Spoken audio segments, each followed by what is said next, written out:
أسرة طالب الدقهلية إيهاب أشرف بتواجه المتهم لأول مرة وجها لوجه في أولى جلسات محاكمته. أهلا بكم متابعيني الكرام في حلقة جديدة. لأول مرة من وقت ارتكاب الجريمة أسرة الطالب إيهاب أشرف عبد العزيز اللي راح ضحية الغدر على إيد مدرس الفيزياء الخاص بيه بمركز الستاموني بمحافظة الدقهلية بيكون وجها لوجه مع المتهم في أولى جلسات محاكمته. والنهارده هيكون المتهم داخل قفص الاتهام قدام الدايرة السابعة بمحكمة جنايات المنصورة برئاسة المستشار مجدي علي قاسم رئيس محكمة جنايات المنصورة، وكمان الهيئة المكونة من المستشار وائل صفوت راشد رئيس المحكمة والمستشار محي الدين محمد الكناني والمستشار وليد نبيل عطوة والسكرتارية أحمد كمال. ودي بتعتبر المواجهة الأولى ما بين المتهم وأسرة الضحية من وقت اكتشاف الأجهزة الأمنية الجريمة وضبط وإحضار المتهم، خاصة وإن أسرة الطالب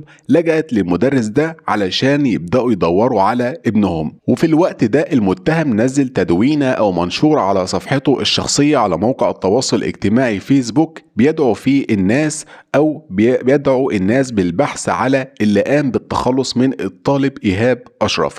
وبناء على كلام أشرف عبد العزيز والد الطالب إيهاب أشرف قال إن الواقعة بدأت لما توجه ابنه بدأ يروح الدرس واختفى من مساء يوم 13 فبراير اللي فات. وده بالفعل اللي قاله والد إيهاب أشرف في فيديو تم عرضه على منصة من منصات التواصل الاجتماعي، وقال إيهاب راح الدرس واتأخر جدا ووالدته فضلت بتتصل بيه على التليفون بتاعه لكن هو كان بيكنسل علشان هنا يكون بداية الشك بداخل والدته، لحد ما والدته بلغتني ان ايهاب مش بيرد على تليفونه. وفي الوقت ده والد ايهاب كان خارج محافظة الدقهلية، وكمان قال اتصلت على ايهاب لكن ما ردش عليا وكان بيكنسل لحد ما التليفون اتقفل. وبعد ما رجعت مرة تانية للبيت فضلت ادور في الطريق اعتقادا مني على ان يكون ايهاب اتعرض لحادث لا قدر الله لكن محدش شافه. ووالد إيهاب في الوقت اللي كان بيدور فيه على ابنه خالة